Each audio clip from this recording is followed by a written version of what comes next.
Hello मित्रांनो, आपण आता या व्हिडिओमध्ये ना हा क्वेश्चन घेणार आहे. जर तुम्ही स्क्रीनशॉट काढून घ्या. आता कसं आहे, काही जणांना क्वेश्चन वगैरे कळत नाही, टेलिग्राम चॅनल वगैरे कळत नाही, त्यामुळे हा स्क्रीनशॉट आहे. हा क्वेश्चन आपण सॉल्व करणार आहे. तर स्टार्ट करूया आता. Welcome to our channel guys. आज आपण EPMचा एक क्वेश्चन सॉल्व करणार आहे. टेलिग्रामच्या आपल्या ग्रुपवर तुम्हाला माहीत आहे, एक मी आत्ता फोटो सोडलेला आहे. तो क्वेश्चन मी सॉल्व करणार आहे. तुम्हाला म्हटलं होतं 3 ते 5च्या दरम्यान आपण ऑफलाईन क्लासेस घेणार आहे. पोरं भरपूर आलेले आहेत. एक जण क्वेश्चन वाचून दाखवतो, मी गिव्हन लिहिणार आहे. तरी पण आपण स्टार्ट करूया. ठीक आहे? ठीक आहे. इथं मी गिव्हन लिहितो. कोणतं क्वेश्चन वाचा. प्रताप भाई तुम्ही वाचा. Alpha Industries had 2 shops, that is welding shop and paint shop. थांब इथंपर्यंत थांबवता.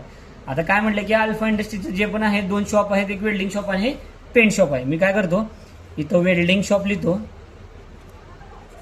वेल्डिंग शॉप आणि पेंट शॉप. ठीक आहे, सांग पुढं वाच. Welding shop assembles 50,000 purchase items and 1,50,000 internal items. Okay इथंपर्यंत थांबू. काय म्हणलंय वेल्डिंग शॉपवाला माहिती आहे का, रॉ मटेरियल घेतलंय. असेंब्ली म्हणजे काय, आपलं एक रॉ मटेरियल घेतलंय आणि ते रॉ मटेरियल एक्सटर्नल घेतलंय. किती भाई? 50,000 ना. 50,000 घेतले. कुठून? एक्सटर्नल पासून. मी काय करतो, एक्सटर्नल लिहितो. आणि इंटरनल किती घेतलं भाई? 1,50,000. 1,50,000. हे काय केलंय? इंटरनल घेतलंय. बरं ठीक आहे, पुढे वाच भाई. Converted into 40 assemblies and forward 3/4 of the okay मी एवढंच सांगतो. म्हणजे या रॉ मटेरियल पासून त्यांनी काय केलं, 40,000 मटेरियल तयार केलं, म्हणजे युनिट्स तयार केले. काय करू म्हणलं माहिती का, units is equal to units किती तयार केलं भाई? 40,000 ना. 40,000 युनिट्स तयार केल्या. ठीक आहे, टोटल युनिट्स. ओके पुढं. and forwards 3/4 of the same to paint shop. Okay म्हणजे काय केलंय, 40,000चं 3/4 पेंट शॉपला ट्रान्सफर केलंय. मी काय करतो, इथं ट्रान्सफर झालंय इज इक्वल टू 3/4 ऑफ 40,000. म्हणजे किती झालं बघा. 3 / 4 × 40,000 इज इक्वल टू 30,000. म्हणजे 30,000 दिसतंय का तुम्हाला? एक मिनिट. हां, हे 40,000 लक्षात आहे. 40,000 दिसतंय ना? नाही, माझ्या इथं कॅमेऱ्यामध्ये. ओके, किती? 30,000 ट्रान्सफर झाले. ठीक आहे, पुढे वाचा. Variable cost of one assembly is ₹20 per piece and market 20 piece आहे का? 200 piece ओके. म्हणजे काय, व्हेरिएबल कॉस्ट किती आहे? 200 पर पीस. ठीक आहे, पुढे वाच भाई. and market price is 300 per piece. म्हणजे आपण सेल केलो तर कितीला? 300 पर पीसला. म्हणजे सेल प्राइस लिहितो, sale price is equal to किती भाई? 300 पर पीस. ओके पुढं. The transfer price decided is equal to market price. म्हणजे ह्याच्यामध्ये आपल्याला ट्रान्सफर प्राइस हेच मार्केट प्राइस आहे म्हणले. म्हणजे सेल प्राइस आणि ट्रान्सफर प्राइस 300 आहे. ठीक आहे, पुढं. Fixed cost of welding shop is ₹10 lakhs. ठीक Of आहे. paint shop. थांब. फिक्स्ड कॉस्ट किती आहे म्हणलं? 10 lakhs. 10 लाख. ओके हां, Paint shop is ₹12 lakhs. ठीक आहे. फिक्स्ड कॉस्ट पेंट शॉपचं किती? 12 12 लाख. lakhs. ओके पुढं. Variable cost including transfer price is ₹500 per piece. ठीक आहे, म्हणजे पेंट 500. शॉपचं व्हेरिएबल कॉस्ट किती? 500 per piece. Per piece. Okay. The sale price for paint shop is ₹750 per piece. Sale price किती आहे म्हणलं? 750 Per piece. Per piece. हां, पुढं. Calculate profit of individual cost center and overall profitability. म्हणजे त्यांनी profit, overall profitability म्हणजे काय, profit काढा म्हणलं त्यांनी आणि ओव्हरऑल प्रॉफिटेबिलिटी काढा म्हणले. ठीक आहे, मी फक्त काय करतो, profit is equal to question mark इथे लिहितो. ठीक आहे, चालतंय. आता बघा, लक्षात ठेवा, हे तुम्हाला गिवन आहे. गिवन तुम्ही लक्षात ठेवा, मला सांगायचं तर गिवन काय धरलोय. आता मी काय करतो, नेक्स्ट पेजवर लिहितो. सेल कॅल्क्युलेटर ठेवतो. Sale minus VC contribution minus FC हे आला प्रॉफिट, दॅट इज EBIT. ठीक आहे, इथं काय करतो, 2 हे करतो. इथं काय करतो, वेल्डिंग शॉप आणि पेंट शॉप. शॉप. ठीक आहे, दिसतं ना? ओके ओके, एकच जस्ट सेकंड. 1 minute.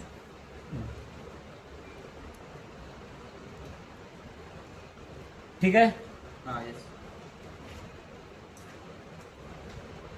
लवकर लिहा लवकर लिहा. हा ठीक आहे झालं. झालं का? Yes, yes. ठीक आहे. आता वेल्डिंग शॉपचं सेल सांग भाई. 40,000 काहीतरी युनिट्स आहेत ना टोटल?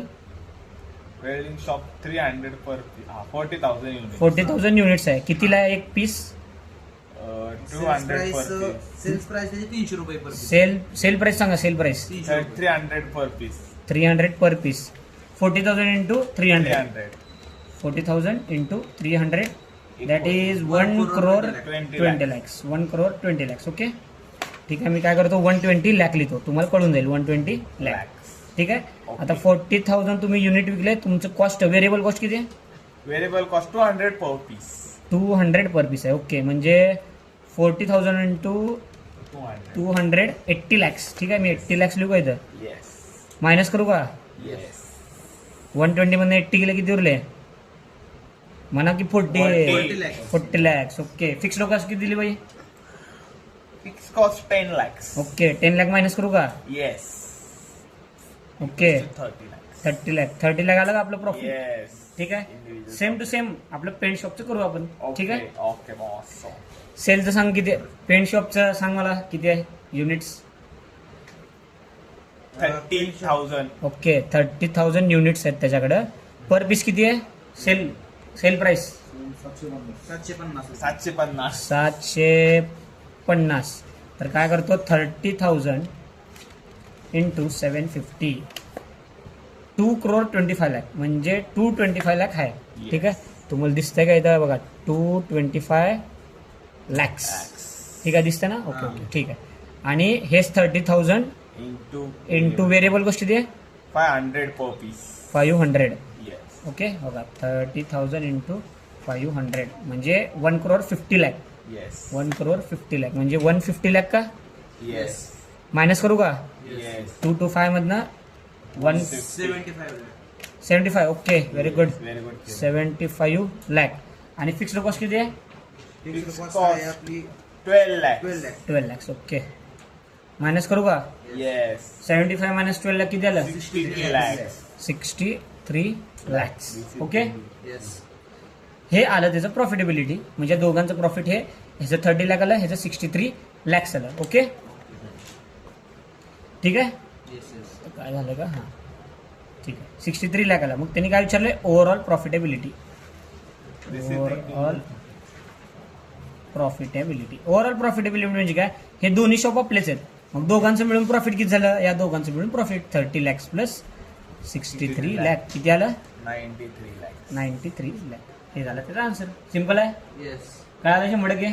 Yes. ठीक आहे.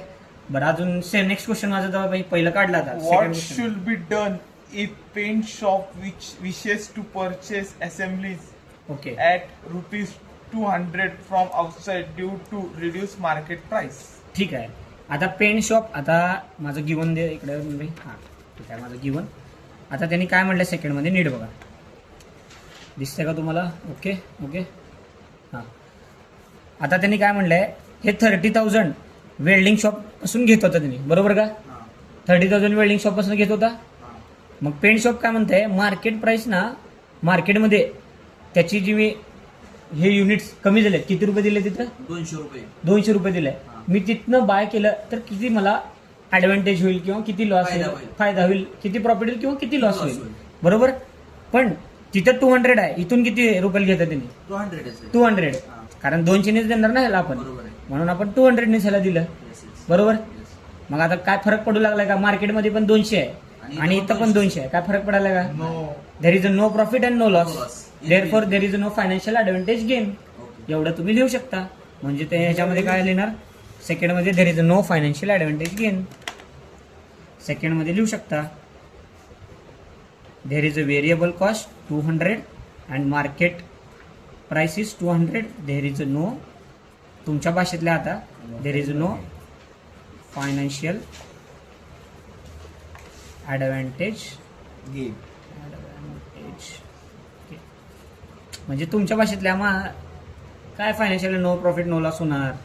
किंवा काय फरक पडणार नाही, कुणाकडनं पण घेऊ दे काय पण, ठीक आहे. No profit no loss. No, yes yes yes.